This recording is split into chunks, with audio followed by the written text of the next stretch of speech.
12월 29일 화요일입니다. 오늘 새벽 우리에게 주시는 하나님의 말씀은 미가서 7장 1절에서 6절까지 말씀입니다. 재앙이로다 나여 나는 여름 과일을 딴 후와 포도를 거둔 후 같아서 먹을 포도송이가 없으며 내 마음에 사모하는 처음 익은 무화과가 없도다.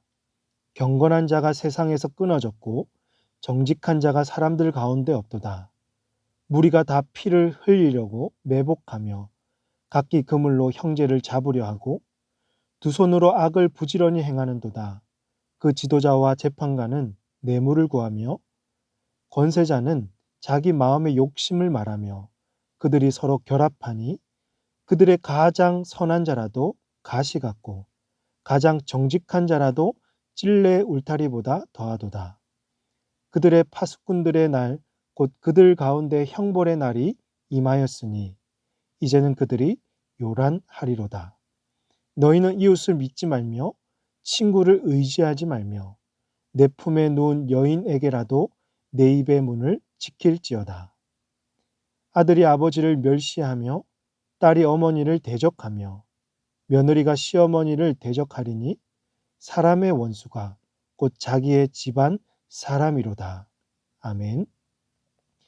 여태까지 미가서에서 이스라엘의 그 지도자들과 백성들의 죄악과 그에 따른 심판을 예고했었죠. 그런데 이 어두운 시대에 남은 자들을 구원하시고 정의와 인애를 행하는 자들에게 소망의 메시지도 전해 주었습니다. 이어지는 미가서 7장은 결론 부분에 해당하는데요.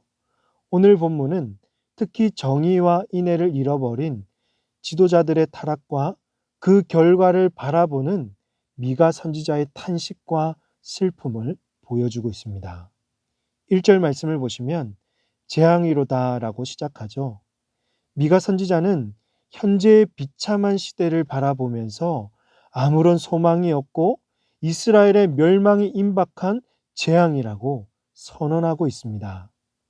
미가 선지자는 왜 이렇게 개탄할 수밖에 없었는지 당시 시대적 상황을 이어서 보여주고 있는데요. 계속해서 1절 말씀을 보십시오. 재앙이로다 나여 나는 여름 과일을 딴 후와 포도를 거둔 후 같아서 먹을 포도송이가 없으며 내 마음에 사모하는 처음 익은 무화과가 없도다. 첫 번째로 사람들이 수확 시기가 되어 열매를 사모하고 수확을 기대했지만 먹을 포도송이가 없고 그동안 바래왔던 무화과 열매가 없다는 것입니다. 이스라엘은 언약 백성으로서 마땅히 누려야 했던 수확을 얻지 못하므로 큰 상실감에 빠졌을 것이고 결실을 얻지 못하는 고통이 재앙과도 같았습니다.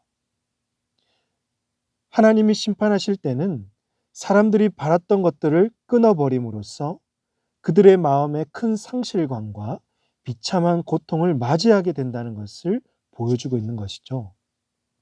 또 2절 말씀을 보시면 경건한 자가 세상에서 끊어졌고 정직한 자가 사람들 가운데 없도다. 무리가 다 피를 흘리려고 매복하며 각기 그물로 형제를 잡으려 하고 라고 기록되어 있죠. 이는 포도송이와 무화과 열매가 없듯이 경건하고 정직한 자를 찾을 수가 없다는 말씀입니다. 오히려 형제들을 해하기 위해서 마치 그물로 짐승을 사냥하듯이 형제들을 잡으려 하고 있습니다. 이는 하나님께서 의인 10명이 없어서 소돔과 고모라를 심판하신 것처럼 하나님 앞에 바로 서 있는 의인을 찾을 수가 없어서 하나님의 심판을 돌이킬 수 있는 여지가 전혀 없다는 말씀이죠. 곧 이 시대가 얼마나 타락하고 악으로 가득 찼는지를 보여주고 있으며 미가 선지자는 이를 보면서 스스로 탄식하고 슬퍼할 수밖에 없었던 것입니다. 오늘 우리가 살아가는 이 시대도 마찬가지입니다. 경건하고 정직한 자들을 찾는 것이 참으로 어렵습니다. 자기의 이익을 챙기기 위해서 양심을 버리고 양심을 지키려고 애쓰는 자들이 오히려 살아남기 힘든 시대를 살아가고 있습니다. 형제 자매들은 서로 물어뜯고 경쟁하여 이긴 자는 살고 경쟁하여 진 자는 죽는 시대가 오늘 우리가 살아가고 있는 시대입니다. 이런 세상에서 성도들은 스스로 살아남기 위해서 똑같이 경쟁하고 양심을 버리는 삶을 살아서는 안 됩니다. 여러분, 세상의 유혹에서 반드시 승리하셔야 됩니다. 경쟁에서 이겨서 살아남을 것이 아니라 하나님께서 우리를 붙드셔야 우리가 살아남을 수가 있습니다. 성도들은 미가 선지자와 같이 탄식과 슬픔으로 이 세상이 변화되기를 기도해야 할 것이며, 한 영혼이라도 하나님께 돌아올 수 있도록 애타는 심정이 필요한 것입니다. 사랑하는 성도 여러분, 이 세대를 본받지 말고 하나님의 시선으로 세상을 바라볼 수 있기를 바라며, 끝까지 여러분의 믿음을 지켜서 경건하고 정직한 자로 세워지시기를 주님의 이름으로 축복합니다. 미가 선지자가 개탄할 수밖에 없었던 두 번째 이유는 지도자들의 타락 때문입니다. 3절 말씀을 보시면 두 손으로 악을 부지런히 행하는도다. 그 지도자와 재판관은 뇌물을 구하며 권세자는 자기 마음의 욕심을 말하며 그들이 서로 결합하니. 지금 정의와 인애로 사람들을 지도하고 재판을 해야 할 지도자들과 재판장들이 욕심에 눈이 멀어서 뇌물을 구하고 대가를 바라며 자신의 그 사욕을 위해서 일을 하고 있습니다. 4절에서 그들의 가장 선한 자라도 가시 같고 가장 정직한 자라도 찔레 울타리보다 더하도다. 그들의 파수꾼들의 날, 곧 그들 가운데 형벌의 날이 임하였으니 이제는 그들이 요란하리로다. 그들 중에 아무리 선한 자라도 뭐와 같습니까? 가시와 같다. 그들 중에 가장 정직한 자라도 찔레보다 더하다고 합니다. 지도자와 재판장들이 사람들에게 의로운 존재가 아니라 오히려 주위 사람들을 해하는 해로운 존재가 되어버렸습니다. 또 파수꾼은 사람들의 상태를 잘 살펴서 도와주고 사회의 안전을 지켜주는 역할을 하는 사람들인데, 오히려 죄악을 일삼음으로써 형벌의 날이 더 가깝게 만들었던 것입니다. 이처럼 지도자들의 타락은 하나님의 심판을 재촉할 뿐만 아니라 이스라엘 사회의 도덕적 수준이 얼마나 밑바닥까지 떨어졌는지를 보여주고 있는 것입니다. 우리가 살아가는 이 세상의 도덕적 수준도 이와 마찬가지인 듯 합니다. 지도자들과 위정자들의 타락한 소식들은 끊임없이 들려오고 있죠. 사람들의 도덕적 수준도 너무 떨어져서 인간답지 않은 행동을 하는 사람들이 이 시대에 얼마나 많이 있습니까? 최근에 나오는 드라마나 영화에서 불륜이나 범죄, 또 막장 같은 것들을 사람들이 선호하는 것만 보더라도 이 나라의 도덕적 수준이 얼마나 타락했는지를 알 수가 있는 것이죠. 사랑하는 성도 여러분, 성과 악의 기준을 타락한 이 세상에 맞춰서는 안 될 것입니다. 선의 절대적인 기준은 하나님의 계명이며 그 계명을 지키지 않는 모든 것이 바로 악이 될 것입니다. 그러므로 여러분, 하나님의 계명을 지켜 행하십시오. 그리하여 이 세상이 요구하는 가치관을 벗어나서 진정한 선과 악을 분별하고 하나님의 형상을 닮은 온전한 주의 백성들이 다 되시기를 주님의 이름으로 축복합니다. 미가 선지자가 개탄할 수밖에 없었던 마지막 세 번째 이유는 관계의 깨어짐 때문입니다. 5절을 보시면 너희는 이웃을 믿지 말며 친구를 의지하지 말며 내 품에 누운 여인에게라도 내 입의 문을 지킬지어다. 하나님의 심판이 임하는 형벌의 날에는 사람들이 이기적으로 변하죠.